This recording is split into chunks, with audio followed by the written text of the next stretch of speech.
Hello, I'm Rosi Mulholland with St. Johns River Water Management District. I'm a land management specialist for the district, and I work at the Lake Apopka North Shore property, which is 20,000 acres that the district purchased in order to restore Lake Apopka. So you might wonder what I'm doing standing in uplands, and I'm going to talk today about an uplands project, but with the 20,000 acres, we also have about 400 acres of uplands that need restoring on the property. And these uplands are actually very unique because their origins is as some of the high pine areas that used to be very, very common throughout Lake and Orange County prior to the development of the citrus industry, which converted the high pine into citrus ag. So the area here at the Lake Apopka North Shore, we call this Little Italy, and that's just based on what it looks like when you look at it from an aerial photo. It kind of has the shape of the boot of Little Italy. So when I say Little Italy, I'm talking about our restoration area. It's on the western side of our property. It's also on the very northern end of the Lake Wales Ridge, which explains a lot as to why it has the soil that it has and why the plants that we're bringing here from other rescue sites are doing well here and why they belong here. The soil here is Candler soil, which is a really beautiful yellow sandhill soil that is very common in the central part of the state. A lot of rare high pine endemic plants and animals use that soil type. So before I get ahead of myself, I want to kind of back up a little bit as to, why are we doing this project? How does it fit with the Water Management District? Because again, this is uplands, not wetlands, and we're more known for wetland projects, but we do manage uplands as well. So the district went to a cooperators meeting back in kind of 2015 or so that the Florida Native Plant Society was hosting, trying to find partners in the Lake County area that would be interested in receiving rescued plants. So rescued plants are plants that are being dug up from an area that's going to be developed, and rescuing them means trying to take them from that location where they'll be destroyed and putting them in some location where hopefully they're going to be managed and kind of kept in perpetuity. So that kind of describes public lands, because in general public lands have the mission, once they've been acquired, the intent that the state has, or the county, whoever owns them, is that they're going to persist through time. So that's what the Native Plant Society was looking for, some kind of insurance plan kind of for the plants, that hey, if we're going to rescue them from this site, which the site we're working from is Castle Hill, which is in the Claremont area. It's a high pine remnant piece of land, lots of rare species on it. You want to take them to the best fit places. So that was kind of that first meeting of like, well, who has land that we think is a good fit and match to Castle Hill? So this was one of the sites. The main ingredient that it came down to of assessing areas was, do you have Candler soil? So there were a number of us, Lake Louisa State Park, here at Lake Apopka North Shore, Lake County Water Authority, and the Lake County Recreation and Trails, all had some properties they were managing that had Candler soil. So when we checked that box, that kind of got us in the consideration for, yes, we could have plants come here. And then it kind of became a question of, well, what are you doing management-wise? Because the other part for the Native Plant Society is, it's a lot of effort to dig these plants and send them to harden off. Green Isle Gardens has been hardening off a lot of the plants. Once you dig them, they're very stressed, so you need to kind of get them, perked back up before you plant them somewhere else. And then there's also been a lot of seed collections, and those seeds need to be germinated into little pots, bigger pots, and then eventually planted. So there's a lot of effort invested in these plants. So you want to make sure that when you install them, plant them somewhere, that whoever you're sort of giving your plants to, that they're going to be able to take care of them. And I don't mean take care of them in the sense of going out to your garden every day and babying your tomato plants, but you still have to have a management philosophy and mission that fits, that, you know, we're going to do the things necessary for these particular suite of plants to thrive. And initially, that's watering them to get them established. Longer term, it's applying prescribed fire to them, because these are all fire adapted plants.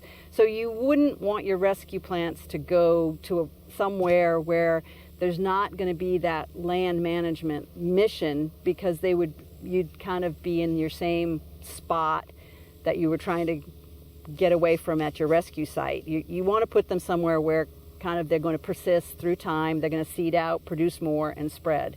So, I mean, that fits exactly with our mission here.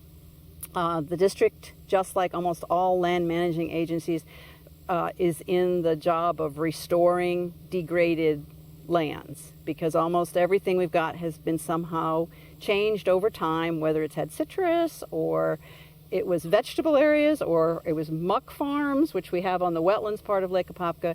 And the land manager's mission is to try to bring that back to not too natural, but as close as we can get to a functional ecosystem within the context of how much property we've got.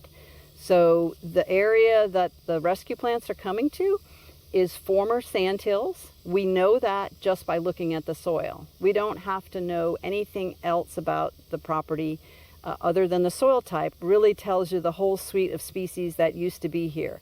Fortunately for us, we actually do still have some of the original rare sandhill species here on our site. So we have a lot of scrub plum, for example, which is a very rare endangered species. That's still here. We also have sand skinks, which are a very small reptiles, kind of just swims through the sand. We have a lot of sand skinks on our property. So if we weren't sure from just having Candler soil, which is a sandhill soil, if we had to convince ourselves further that this was high pine, we also know that because of the remnant species that we have here, because we don't have any pines here. We do have a few turkey oaks still here, part of that high pine system. So we've got the right soil type. That's what these plants are coming from. They're happy to come to that same soil type, and they need a bit of babying to get them going. And then the idea is the land managers step away, do what land managers do, which is on a bigger level. We control exotic invasive plants. We remove feral hogs, which also do a lot of ground cover, ground disturbance, and we apply fire. We put the ecological processes back into the system. And the plants are all pre-programmed. We just have to give them the recipe. It's basically kind of a little bit like following a recipe card for baking a cake. So we are baking a high pine ecosystem cake out here in Little Italy using these Castle Hill plants. Well, we could not have done this project without the engagement of the Florida Native Plant Society. The Florida Native Plant Society came to us. I mean, we knew what our restoration mission was, but we didn't have a method yet. So working with the Native Plant Society has just been absolutely incredible. The volunteers are so dedicated. There's lots of opportunities for more volunteers. You learn so much about being able to identify plants. When I first started working with the Native Plant Society, I knew absolutely nothing about Florida plants, and I kind of came there. My mission was to just get taught what the plants were in Central Florida, which I knew nothing about, but it has just turned into so much more. The dedication of the volunteers is just unsurpassed. There's been so many hours spent collecting plants, collecting seed. If you want to do something to torture yourself, maybe collecting seed for hours, and there's people that have been passionate about doing that, and those are the seeds that we need to germinate new plants. And then just going repeatedly to these rescue sites and very carefully digging up the plants. A lot of these plants are deep rooted. And you should never be concerned that I don't know anything about plants. I'll go in there and step on it and kill them all. They're all very robust. You're working with lots of people who have a huge amount of knowledge. They're very generous with their knowledge. They're very welcoming. You're never going to feel like the odd person out if you come to a rescue or you look up in your local area and find out where your Native Plant Society chapter meets. Typically, most of them meet once a month, somewhere in a community building. Just check out the website for the Florida Native Plant Society and you can find what chapter is closest to you. It's just a very, very dedicated set of folks that don't take themselves too seriously. They also have fun.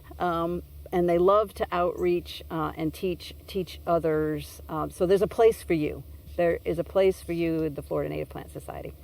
So if you have an interest in rescuing plants, in trying to save something from areas that are going to be developed, but let those plants continue into the future, then the Native Plant Society is the place for you. And those plants are going to go to places like Lake Apopka North Shore. They're going to go to other public lands where the mission of those sites is for those plants to continue in perpetuity forever. So it isn't perfect.